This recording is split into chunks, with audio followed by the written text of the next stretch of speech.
I was squatting at the corner eating instant noodles. Then I saw my bedridden wife arm in arm with a man walking into a 5-star hotel.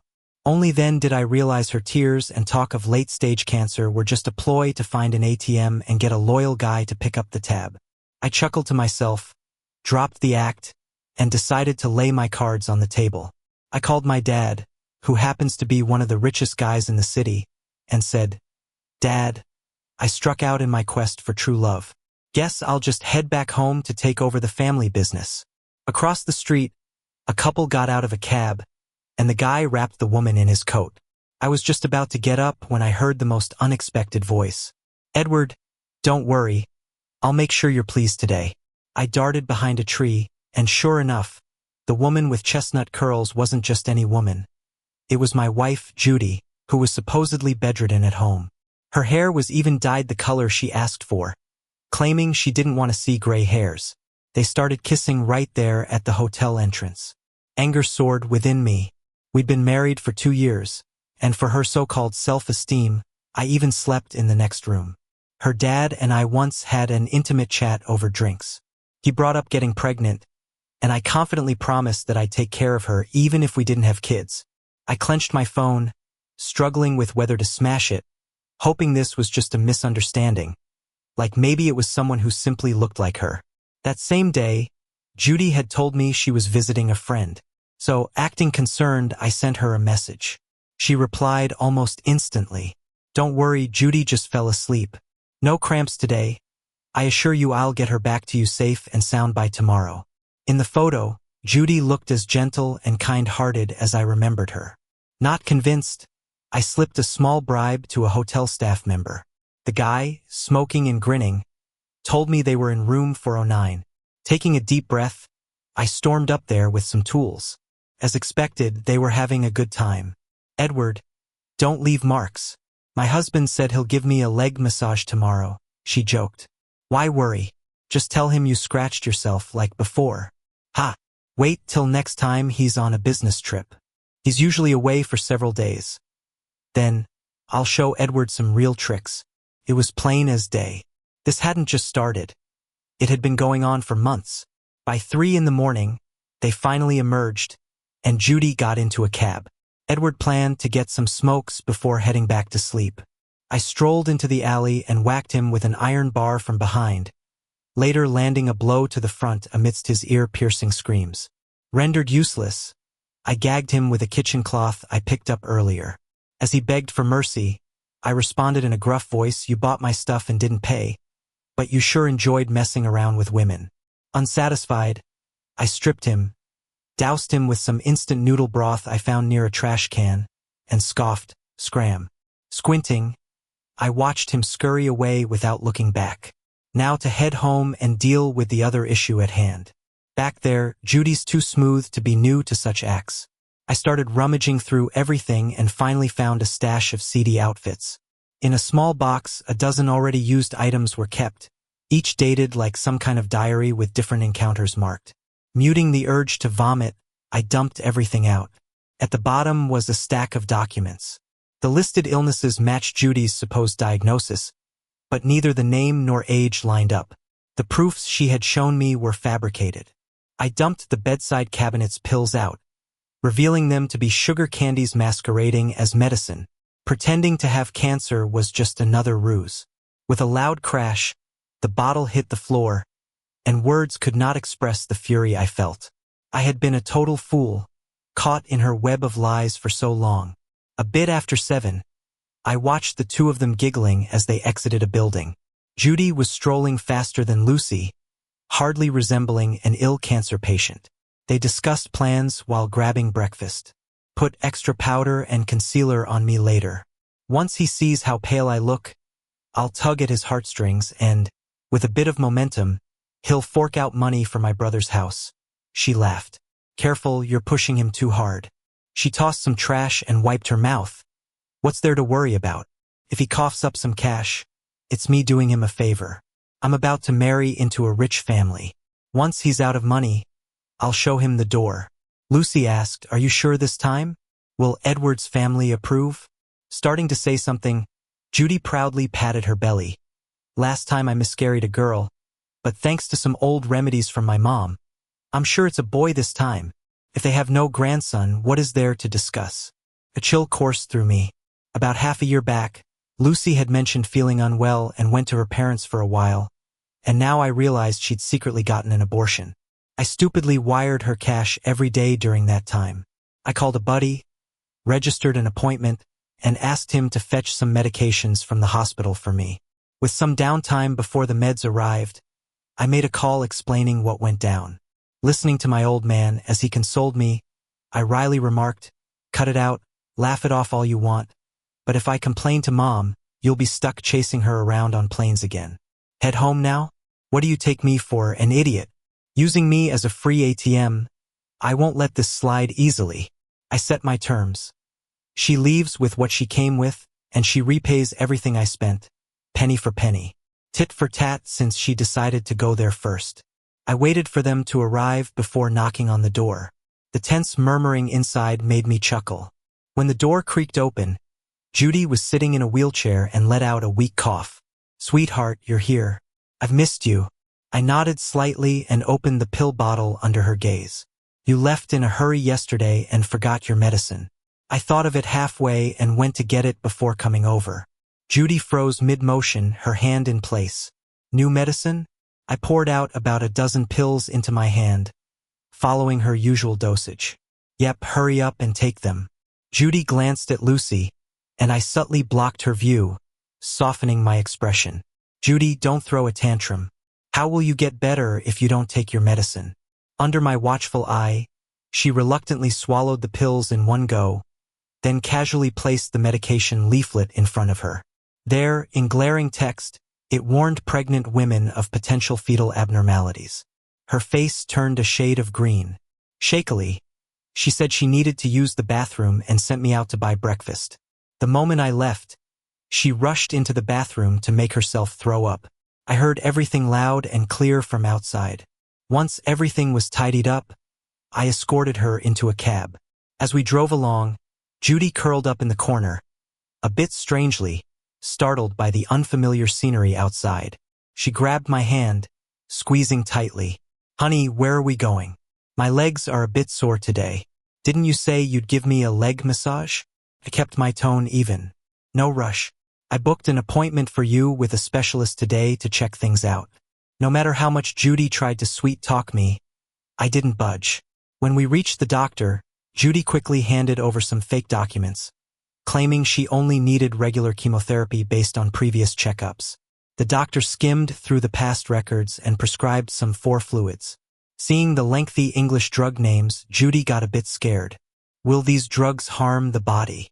I knew she really wanted to ask about the effects on the fetus, but clearly the doctor wasn't playing along. He furrowed his brows. "These are long-term treatment drugs. Didn't you know?" Seeing my suspicion growing, Judy fell silent, feigning a headache and leaning into me. In the infusion room, while I went to the restroom, she looked up the drug names online and realized they could severely affect the fetus. "Honey, I'm not feeling well today. Why don't we just go home to rest?"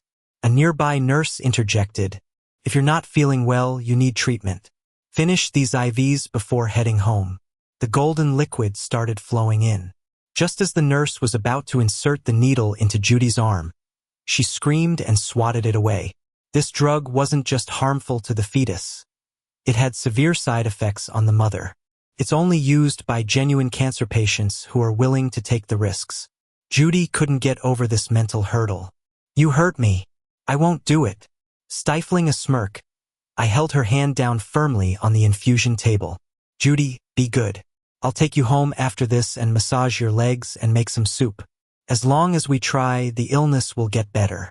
The nurse continued coaxing. "Your husband is being very gentle with you. Let's try again." "No, no, no." The needle found its way into a vein. The nurse adjusted it for a steady flow. Judy couldn't break free of my grip. She slumped back, crying. "I can't. I'm pregnant." The nurse immediately withdrew the needle, her face angry. "Are you joking with your health? Pregnant women need special medical attention. Why didn't you mention it when the prescription was written? You're being reckless with both your child and yourself." Judy seemed at a loss, clutching my hand, trying to explain. Honey, don't be angry. I planned to surprise you. While you were asleep before, I did it secretly. I know I have cancer. I don't have long left. I don't want to leave you with regrets. I shook off her hand. We were never even together. You should know the limits of lying. Since you got sick, I sent all my paychecks to you and never let you lift a finger for household expenses. Why treat me like this? I angrily threw the items in my hand to the ground. Judy flinched, instinctively dodging. You even faked being sick? Judy, do you ever tell the truth? Judy straightened up, glaring at me. David, this is all on you. That guy's rich. What do you have to compare? Wanting to not live miserably isn't wrong. She clutched her stomach. Anyway, here's the truth. I'm pregnant by someone else, nearly 2 months now. If you won't help raise someone else's kid, let's divorce. I'm tired of struggling with you. I scoffed. Living poorly with me? You didn't say that when you asked for money to cover your family's mortgage. Did you? Fine, divorce it is. Pay back what you owe and all those years of fake medical expenses. Oh please, that's chump change. She then played the damsel in distress on the phone. Honey, I've been wronged. Come quick. Once her guy showed up, she leapt into his arms, looking smugly up at me. You'll never earn what he makes in a day, no matter how hard you try. I just made the best choice for myself. To prove his worth, the guy, after a little goading, pulled out his phone. Tell me the amount, I'll transfer it right now. I casually called out, 1,230,000. What? That's robbery. What can't pay up? Edward, clearly pissed, had to reluctantly type in his password. All right, have her at the city hall for the divorce in 3 days. Before leaving, I gave Judy a meaningful smile. Best wishes to both of you. After the whole ordeal, I was done with the house we'd lived in. Love stories are a joke, a sham. I contacted a real estate agent to sell the place. Every bit counts, after all. Mom stood outside, looking disdainful at the decorations inside. Living in a cramped place like this narrows a person's spirit. Leave all this, we'll get something new directly. After giving it some thought, I reluctantly fetched the notebooks I'd left in Judy's room. Day 3 of moving into the villa, I went to the Civil Affairs Bureau to get a divorce as planned. Today, Judy showed up like a strutting hen with Edward by her side, looking all sweet as they got the divorce certificate. Once she got the certificate, Judy turned around and said flirtatiously, Honey, why wait? Let's get our certificate today too. Edward pulled back his hand with a face as dark as a burnt pot. Didn't we agree not to talk about this today? Judy squinted at me playfully. Come on, I dressed this nicely. Isn't that enough for you? But no matter what she said, Edward stood firm and didn't budge. Seeing this, I took out my phone and snapped a picture of them. Edward shouted, What are you doing? I chuckled, just letting your soon-to-be second wife know what's up. Judy was shocked. Didn't you promise you were getting divorced? Why lie to me? She then angrily swung her platinum bag at Edward. I decided it was time to exit the scene and headed to my car. Judy ran out and saw me driving a Lamborghini. David, I didn't know you were this vain. Renting a car just to show off? I'm not staying with you. I shrugged. Still better than being someone's side piece. A week after I got home, my parents organized a little get-together to introduce me to their circle. Basically, they wanted everyone in the circle to know who the next heir of the group was. Inside the banquet hall, I wandered around with a glass. Out of the corner of my eye, I saw Edward actively handing out business cards in the corner, mostly being ignored. But his pride didn't seem wounded. Next to him was Judy, and she clearly spotted me too. She came over. David, have some dignity. We're divorced, so stop haunting me. She's a bit full of herself. After that, she handed me her drink. Here, fetch me a new cocktail. I raised an eyebrow. Did you drink away your brain? When I didn't move, Judy got bolder. Do you know who's hosting this event? You're only fit to be a waiter here. Move along. Edward joined, putting an arm around Judy's waist. How does trash like you even get in? Just then, someone tapped my shoulder. The bank president, who's quite close to my dad, greeted me, ignoring the two of them. "You're really something. I hear your company is doing well. Don't hesitate to reach out if you need any support from our bank." I laughed, shaking hands. "Thanks, there's still plenty I need to learn." Edward's voice trembled as he pointed at me. "Sir, you know him?" The bank president looked confused. "You guys don't know?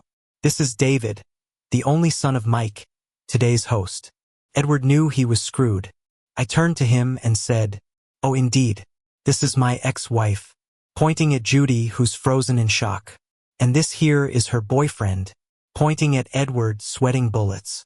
After the event, when my assistant notified me my car was ready, I headed out. And there, still in her dress, was Judy standing at the door. Chilly weather made wearing a dress outside seem foolish. As soon as she saw me, Judy rushed over. "David, I was wrong. Please give me another chance." Without even looking at her, I kept walking. Judy jogged to catch my sleeve. "We had something real before. I was stupid. Could you please forgive me?" I finally stopped. "Forgive you? You've got some nerve. Where did your new hubby go? Leaving you all alone?" I felt some pity for her, but only a bit. At the banquet, after my true identity was revealed, Edward ditched Judy and left in a hurry. Edward's family had some money, but their business wasn't doing well, relying heavily on investments to stay afloat. He could fight with his wife over a fling but couldn't afford to anger my family. Judy thought she had bagged a wealthy bachelor, not understanding that the riches weren't meant for her to spend. When I got into my car, Judy knelt at my feet, eyes swollen like walnuts. Seeing she wouldn't let go, I took off my sunglasses. Thinking I was about to speak, Judy tried to stand, but I just casually moved her hand aside. "Didn't you say this car was rented? Be careful not to break it. I might make you pay for it." With a press of the pedal, I left her behind. 6 months ago, my company had already started doing well, making deals with international companies. I always set aside something for Judy's sake while she was still in my life. The office door knocked, and in walked Linda, the company manager. She's a smart graduate from a top school who disliked her family's rigid plans for her and joined my company instead. Thinking she was here for work, I waited. But instead, she slammed her palm on my desk, startling me. She smirked at my reaction. "You're so decisive while working. Why are you so funny otherwise?" She pointed at the clock above the door. "It's already 6 in the afternoon. Aren't you going home to take care of your wife?" I shrugged helplessly. "No wife anymore. I'm officially a lone wolf." Her eyes widened. "Oh, she's gone?" I nodded, "Pretty much. You're talking spiritually, I'm talking literally." I put my hands behind my head. She went to find a new start. Apparently, I'm too straightforward for her. "You got dumped? I thought you were really into her." Seeing me cover my face, Linda leaned in close, and I was startled when I opened my eyes. What's there to be curious about? She didn't just leave. She told me she faked being sick to fool me. "So, you're single now?" "Yep. Want to consider me?" Her words shocked me so much I fell sideways from the chair, full of question marks. "Come on, I'm officially a divorce guy now. Your family's doing so well, and you're amazing. You could definitely find someone better than me." Linda didn't give me a chance to argue further. She sat on the couch, giving me a once-over. "From what I've seen, you've been stable and mature at work, respectful and polite to women, focused and attentive as a husband. All that fits what I look for in a partner. As for your divorce, that's not my main concern." She tilted her head. "Or are you so scared that a single bad experience makes you afraid to even try again?" I was taken down by Linda's words and silently accepted that we were now in the trying to date phase. Meanwhile, my assistant was getting endlessly harassed by Judy. She first ran to the marriage office to revoke our marriage certificate, and when that failed, she went to our old place and knocked like crazy. But she was out of luck. The new owner of the house was a tough lady. She thought Judy was some homewrecker and gave her a good beating. Judy ended up in the hospital, but her debts didn't stop. She was leeching off my bank account before, and her entire family basically lived off me. Going from luxury to frugality is tough. Within days, Judy's brother couldn't hold back and drove to S City to find her. Naturally, Judy didn't dare admit what she'd done and just mumbled that we fought. So, her brother John strutted into the company, thinking he was something. My assistant showed me the downstairs security footage. John walked in, eyeing the pretty receptionist and dropping hints that he had connections, suggesting a date. Then he claimed he was heading upstairs to see me, but the receptionist gently told him he needed an appointment to get in. Raised spoiled, John couldn't handle it and smashed decorations in a rage, yelling, "Do you know your CEO is my brother-in-law? I can get him to fire you in a snap." Acting like big shots in front of me, security acted fast, pinning him down until the cops came and took him away. My assistant looked at me.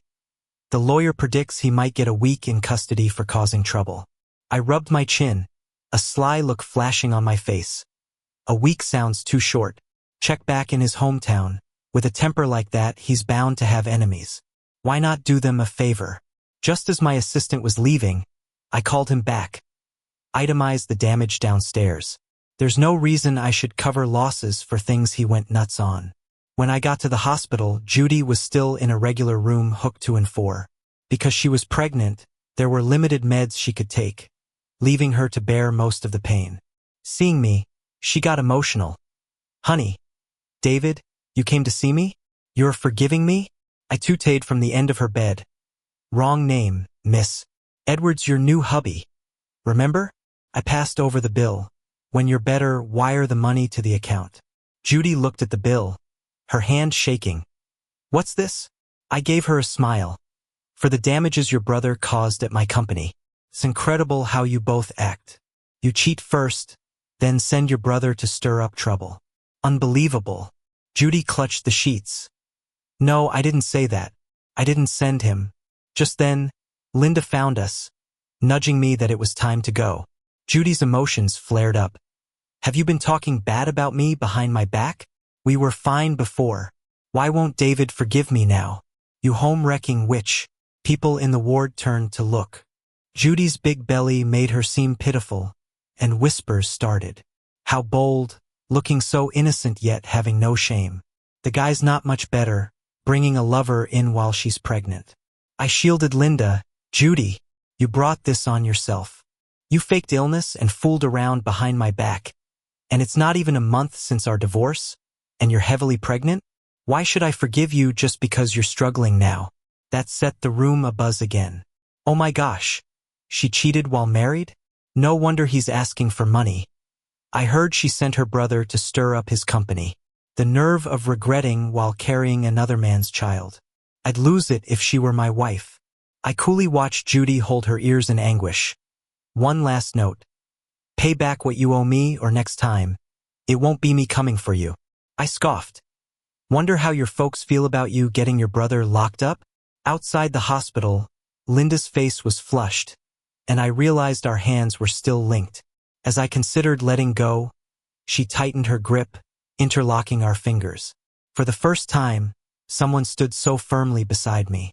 My face warmed as we sat in the car in silence. Eventually, we both leaned closer, and I got a taste of her rosy scent. After we became official, Linda often waits for me to commute together. Before, when Judy faked being sick, there were a lot of foods she couldn't eat, so I just followed along. It's been years since I properly sat down to eat at a restaurant. The elegant sound of a piano concerto flows through the restaurant. Linda is savoring her steak, and I take the moment, as she closes her eyes, to extend my hand and show her a necklace with a unique design hanging quietly in front of her. I thought about it for a long time and decided a formal approach was better. "Linda," I asked, "would you like to date me with marriage in mind?" Linda covered her face with her hands, her side face illuminated by blue light. She gazed out into the sky where hundreds of drones spelled out, "I love you." Shyly, she teased, "Why make it so dramatic?" I stood up, carefully clasping the necklace around her neck, bending down to emphasize, "I think even a strong woman wouldn't mind a little surprise now and then. Do you like it?" She nodded slightly and kissed me right when the fireworks went off, and the whole restaurant erupted into applause, celebrating us. After dinner, as I was getting ready to take Linda home, my phone buzzed. It was an agent from before. He said there was someone claiming to be my wife at their office, refusing to leave, and accusing them of illegally selling her house. He asked if I could come deal with it. I was about to refuse, frowning, but Linda grabbed the phone and said, "Okay, we'll be there soon." When we arrived at the agency, Judy was there with her previously well-maintained hair tied up. "Why did you sell my house? You owe me money," she shouted, rushing over with a thermal lunchbox when she saw me. "David, you're here. I knew you cared for me. I know I was wrong, and I'll never do it again. Look, I made stew for you as I used to when we were together. Please forgive me this once." She tried to grab my hand, but I stepped back, revealing Linda behind me. "You," Judy shrieked. "You ruined our relationship. You won't have a good end." Seeing the necklace on Linda's neck made her more agitated. "This should have been mine. If you hadn't come between us, it would be." She reached out to touch it, but Linda was quick, twisting Judy's reaching hand. "You just realized David is more than you imagined after you cheated. Now you're regretting it. Weren't you arrogant when you insisted on divorce? Now you're blaming others? You can't have it both ways. If you set yourself up for failure, it's your destiny." "Bullshit. I won't let you get away with this." Judy, completely losing it, rashly opened the lunchbox and threw its contents at Linda. Unable to dodge, I shielded Linda with my own arm, scalding hot soup splattering on me. Just then, the police, called by the agent, walked in and restrained her as she rambled incoherently. While getting my burns treated at the hospital, I called for someone. Her posture was poised as she sat on the sofa, cutting straight to the chase. "I'm Edward's wife. You know my situation, and I'm here to propose a collaboration." She laid it all out. "Edward built his fortune on me. I had 2 miscarriages due to business dealings and am left infertile for life. He's now using it against me. I won't let him off easily." Looking into her determined eyes, I pushed the check she handed me back. Before she could be too disappointed, I said, "I believe we have the same goal. No need for money to prove anything." She breathed a sigh of relief and smiled. "I've booked a ticket to study abroad to make up for past events." Before leaving, she glanced at Linda, who was asking the nurse some questions down the corridor. "She's a good girl, don't let her down." I promised I wouldn't. The next day, Edward visited. He brought enough gifts to fill the whole room. "Oh, what a misunderstanding. I didn't recognize a good man like you." Judy told me she didn't have a husband. That's why I got involved with her. I rolled my eyes internally but kept up the act. "The loan. Please help explain to the board. I meant no offense. So, why tell me to divorce her without marrying her? What's the deal?" Edward's gears turned. A smile plastered on his face. Yes, I wasn't thinking straight. I'll talk things over with Judy. She'll live comfortably with me. Don't worry." That night, I received a successful completion text. A week later, my assistant reported Edward's announcement of divorce with his original wife and his happy marriage to Judy. However, things didn't improve as they imagined. Edward's funds still hadn't turned over, and he came to me more desperate than before. "Bro, didn't you say once I married Judy you would help? I'm on the brink of bankruptcy, and even selling all assets wouldn't cover our debts." Then he cursed. "All this because of that awful woman. If she hadn't taken half in the divorce, I wouldn't be so wretched." I shrugged. I did mention it, but people say anyone who'd abandon their original partner can't be trusted. Plus, your business can't run without your ex's help. "But I did what you suggested." I chuckled. "I never said to divorce her. Judy's hardly suitable. Maybe it would have been smart to just support her financially. You'd have to be pretty foolish to marry her. Birds of a feather flock together. Seriously, you two deserve each other. Didn't you say your love was genuine? Let's see how long it lasts without the money." Edward funneled all his frustration into Judy. He only found out during the property settlement that Judy, who had been spending lavishly without savings, had turned to loan sharks. Her debt was over $3 million, with most of it being interest. Judy was getting abused daily and would call me every day, only to find my number was no longer in service. Even calling the police didn't help. Misunderstandings between the couple were excused by Edward, saying it was just Judy's pregnancy mood swings. On the day I proposed to Linda, my assistant informed me that Edward found a new source of funding. His parents had cut ties with him because he had no kids. Now that he was going back home crying that his new daughter-in-law was pregnant, his parents were ready to help settle his debts. I simply smiled and had my assistant send back the notebook I'd taken earlier to Edward's parents. Sure enough, they were furious and made it clear they wouldn't accept such a daughter-in-law, kicking both out. We were picking out wedding clothes at the bridal shop when we saw a defeated Edward and a limping Judy around the corner. Judy was crying, begging him to stand up, but Edward shoved her away, smashing the bottle down angrily. Damn it, if it weren't for you, I wouldn't be doing so bad. No idea whose kid you're carrying. Go find one of those Edwards you were with. Judy, slapped and cut by the bottle, was breaking down emotionally. Is all this my fault? You had to divorce her because of your high opinion of yourself. Now it's my fault? Would I be pregnant if you didn't put it into my head? You dare laugh at me? Edward, like a madman, dragged her by the hair and slammed her to the ground, spitting when he thought she had enough. Some people just don't learn without a lesson. At that point, two men came down the stairs. They looked fierce, and I was surprised to see they were Judy's parents. They slapped Judy, who was on the ground. You're the one who got your brother into jail? You little brat. How dare you? Haven't sent money in days. What, think you're all grown now? I'm telling you, if you don't get your brother out, I'll beat you to death. I didn't watch anymore. Holding Linda's hand, we got into the car. I didn't even give them a glance in passing. I saw Judy again in the hospital. Linda and I had been honest with our parents, and they were so understanding about my past marriage. They easily gave their blessing for our wedding. When we threw the bouquet in Bali, that smile on Linda's face and the way I looked at her were captured perfectly in a photo. I printed that picture and put it on my desk at work. Amid the hectic days of merging the group and company, it's my comfort when I'm tired. Linda got pregnant 6 months later, making me super nervous, like she was a delicate thing I had to protect.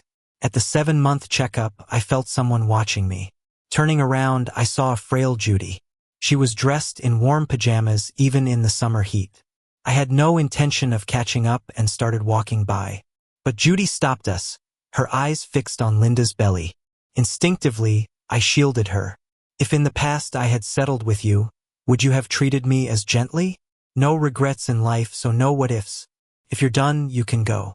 I guided Linda away, hearing Judy shout from behind. I have cancer. It's late stage. I'm here just clinging to life. I didn't look back. She was just a stranger to me now. I heard her crying behind us, attracting attention from others, but I wasn't one of them. Linda teased me as I stayed quiet. Reminiscing? I smirked. Not at all, just thinking of what name to give our kid. How about Sunny? She suggested, meaning a bright and smooth journey in life. Perfect.